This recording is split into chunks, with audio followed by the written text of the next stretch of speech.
Good morning everyone. Study with Preksha 5483 में आपका स्वागत। आज हम करेंगे प्रश्न जो हैं वृकाणु के ऊपर। हमारे उत्सर्जन तंत्र के प्रश्न हैं ये हैं पेज नंबर 124 पर। ये वाला भाग है। देखिए, ये वाले क्वेश्चन आज हम करेंगे। वृकाणु की रचना और कार्यविधि का वर्णन कीजिए। देखिए, वृकाणु की संरचना और कार्यविधि के लिए आपको ये वाला चित्र बनाना है। वृकाणु वृक्क की एक छोटी इकाई है। वृक्क मतलब किडनी की एक छोटी इकाई है जिसे हम वृकाणु कहते हैं।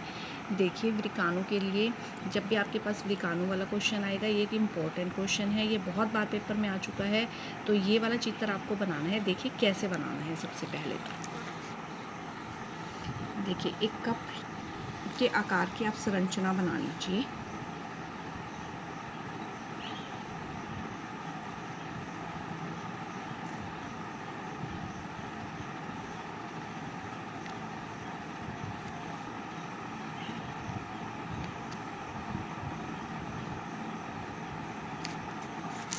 इसके बाद एक नलिका बनाइए।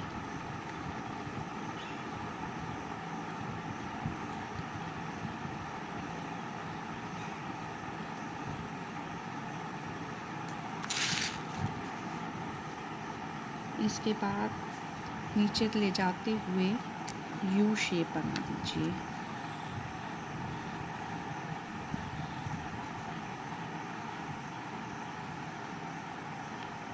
यहाँ पर फिर से एक नलिका बनाइए।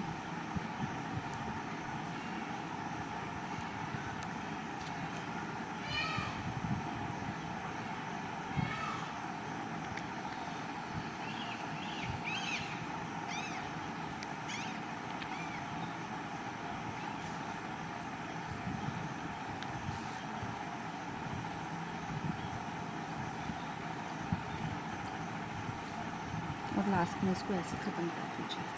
ठीक है, ये आपका वृकाणु का लगभग चित्र बन चुका है। इसमें आपने अब नेमिंग करनी है। सबसे पहले इसको लिखिए, जो कप आकार की आपने नलिका कप बनाया है उसे लिखिए बोमेंसन पुट। ठीक है, उसके बाद ये वाली नलिका पास वाली नलिका है। ठीक है, तो इसको लिखिए कुंडलिक नलिका।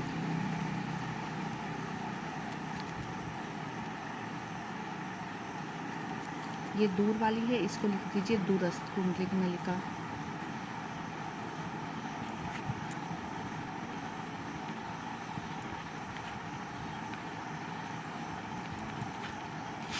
ये लूप ऑफ हेनले है, इसे लिख लीजिए हेनले का लूप।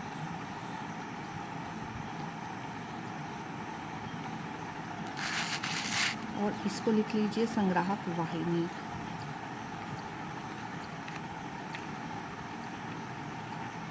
इतना बनाना आ गया तो इसके बाद यहाँ पर चलिए दोबारा से इसके अंदर जो है गुच्छा सा बना दीजिए। ठीक है, और इसी को आगे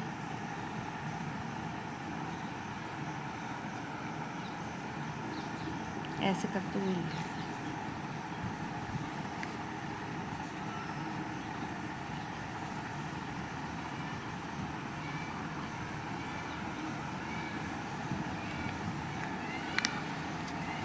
ठीक है, ये हो गई धमनी, वृक्क धमनी। वृक्क की धमनी जो लेकर आ रही है, वृक्क धमनी जो खून को इसमें लेकर आ रही है। और ये जो निकली है ये है वृक्क शिरा, जो खून को इसमें से लेकर वापस जा रही है। वृक्क धमनी, वृक्क शिरा। और ये क्या है? केशिकाएं, वृक्क केशिकाएं। कि अगर आप इतनी नेमिंग कर देते हैं तो इतना आपको बहुत रहेगा। अब देखिए, जो हमने चित्र में बनाया है वही हमने इसमें लिखना है संरचना में। प्रत्येक वृकाणु में कप की आकृति की संरचना होती है जिसे बोमेंसन पुट कहते हैं। ये बनाया था कप की आकृति की संरचना जिसे हमने कहा था बोमेंसन पुट। ठीक है, यह रक्त केशिकाओं के जाल को घेरे रखती है जिसे केशिका गुच्छ कहते हैं। रक्त केशिकाओं के जाल को घेरे रखती है जिसे केशिका गुच्छ कहते हैं। बोमेन संपुट से एक नलिकाकार संरचना निकलती है जिसे कुंडलित नलिका कहते हैं। पहले बनाई थी जिसे कुंडलित नलिका हमने कहा था। ठीक है, फिर यह नलिका एक यू आकार की संरचना बनाती है जिसे हैनले का लूप कहते हैं, जो एक और कुंडलित नलिका बनाती हैं जिसे डीसीटी कहते हैं, मतलब कुंडलित नलिका ही कहते हैं। यह वाहिनी में जाकर संग्राहक वाहिनी में जाकर मिलती है। अब इसकी कार्यविधि। वृक्क धमनी रक्त को बोमेन संपुट के केशिका गुच्छ में लेकर जाती है। यही हमने कहा था, धमनी लेकर आती है रक्त को और रक्त को यहाँ पर छाना जाता है। पहले ग्लूकोज, अमीनो अम्ल, लवण, आयन प्रचुर मात्रा में जल रह जाता है। जब प्रारंभिक निसंपन्न मतलब पहली बार में जब छानते हैं तो ग्लूकोज, अमीनो अम्ल, लवण, आयन और प्रचुर मात्रा में जल रहता है। इसमें ग्लूकोज और यूरिया भी होता है। जैसे जैसे यह नलिका और हैनले ऑफ लूप से गुजरता है, इसमें से कुछ उपयोगी पदार्थ दोबारा अवशोषित कर लिए जाते हैं और अधिक यूरिया और पानी और दूसरे व्यर्थ पदार्थ मूत्राशय में मूत्र के रूप में संग्रहित कर लिए जाते हैं। ठीक है, वृकाणु की कार्यविधि। जब वृकाणु को कोई भी रक्त है वो शरीर के अंगों में लेकर आती है धमनी। ठीक है, तो वृक्क की जो धमनी है, वृक्क मतलब किडनी की जो धमनी है वो रक्त को बोमेन संपुट से केशिका गुच्छ में लेकर आती है और रक्त को धीरे धीरे वहाँ पे छाना जाता है। कुछ पदार्थ जैसे हैं ग्लूकोज है, अमीनो अम्ल है, लवण है, वो उसमें रह जाते हैं और जल रह जाता है और सुक्रोज और यूरिया भी रह जाता है धीरे धीरे। लेकिन जब वो बार बार छनता है, फिर वो लूप ऑफ हैनले में से छनता है और पिछले वाली कुंडली में से निसंपन्न कुंडलित नलिका में से गुजरता है तो उपयोगी पदार्थ अवशोषित कर लिए जाते हैं, जैसे ग्लूकोज हो गया, सिर्फ यूरिया और दूसरे व्यर्थ पदार्थ मूत्राशय में मूत्र के रूप में एकत्रित कर लिए जाते हैं। इसके बाद एक दूसरा क्वेश्चन ये वाला देखिए, उत्सर्जी उत्पाद से छुटकारा पाने के लिए पादप किन विधियों का प्रयोग करते हैं। अब सिर्फ मनुष्य में ही नहीं, पौधों में भी की विधियाँ होती हैं। जो उत्सर्जी पदार्थ मतलब जो पदार्थ वेस्ट हैं उनको निकालने के लिए पादप कैसे करते हैं। ठीक है, आपके पास ये क्वेश्चन कई फॉर्म्स में आ सकता है कि पादपों में उत्सर्जन कैसे होता है, पादप उत्सर्जन कैसे करते हैं, ये वाला उसमें आपने ये क्वेश्चन का आंसर ही लिखना है कि पादप पौधे, वो मनुष्य की बात थी या पादप की बात है कि पौधे कैसे करते हैं। पादप उत्सर्जन के लिए जंतुओं से बिल्कुल भिन्न युक्तियों का प्रयोग करते हैं। पादपों में कार्बन डाइऑक्साइड, ऑक्सीजन, जलवाष्प, लवण, रेजिन, टैनिन और लैक्टेक्स ये उत्सर्जी उत्पाद हैं। उत्सर्जी उत्पाद मनुष्य में तो कार्बन डाइऑक्साइड है, मनुष्य में उत्सर्जी उत्पाद एक तो कार्बन डाइऑक्साइड है वो जो वो श्वसन से बाहर निकालता है, एक यूरिया है जो वो उत्सर्जन से बाहर निकालता है। लेकिन पौधों में कार्बन डाइऑक्साइड भी है, ऑक्सीजन भी है, जलवाष्प भी है, ये सारे उत्सर्जी पदार्थ हैं। दिन के समय में पौधों की कोशिकाओं में श्वसन के कारण CO2 एक व्यर्थ पदार्थ नहीं है। CO2 बना है लेकिन वो एक व्यर्थ पदार्थ नहीं है क्योंकि वो उसे प्रकाश संश्लेषण में इस्तेमाल कर लेते हैं, भोजन बनाने में वो उसे इस्तेमाल कर लेते हैं। दिन के समय O2 उत्पादित होती है जो उसके लिए एक व्यर्थ पदार्थ है जिसे वो वायुमंडल में छोड़ देते हैं। दिन के समय ऑक्सीजन, लेकिन रात के समय ऑक्सीजन व्यर्थ पदार्थ नहीं है, वो उन्हें सांस लेने के लिए चाहिए और CO2 एक व्यर्थ पदार्थ है।